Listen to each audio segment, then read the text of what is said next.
Joshua chapter 5.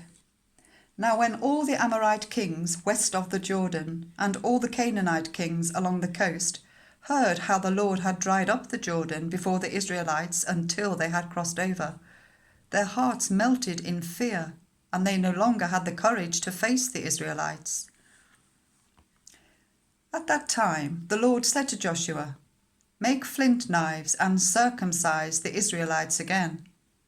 So Joshua made flint knives and circumcised the Israelites at Gibeath Haraloth. Now this is why he did so. All those who came out of Egypt, all the men of military age, died in the wilderness on the way after leaving Egypt. All the people that came out had been circumcised, but all the people born in the wilderness during the journey from Egypt had not. The Israelites had moved about in the wilderness for 40 years, until all the men who were of military age when they left Egypt had died, since they had not obeyed the Lord.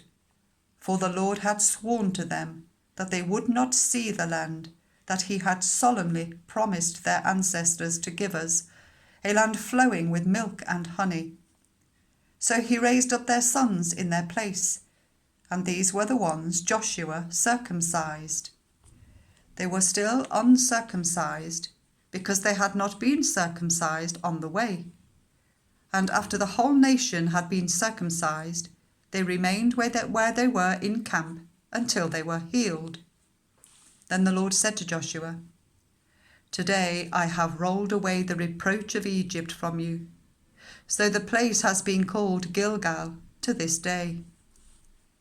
On the evening of the 14th day of the month, whilst camped at Gilgal on the plains of Jericho, the Israelites celebrated the Passover. The day after the Passover, that very day, they ate some of the produce of the land, unleavened bread and roasted grain. The manna stopped the day after they ate this food from the land. There was no longer any manna for the Israelites, but that year they ate the produce of Canaan. Now when Joshua was near Jericho, he looked up and saw a man standing in front of him with a drawn sword in his hand. Joshua went up to him and asked, "Are you for us or for our enemies?" "Neither," he replied, "but as commander of the army of the Lord, I have now come." Then Joshua fell face down to the ground in reverence and asked him, "What message does my Lord have for his servant?" The commander of the Lord's army replied, "Take off your sandals, for the place where you are standing is holy." And Joshua did so,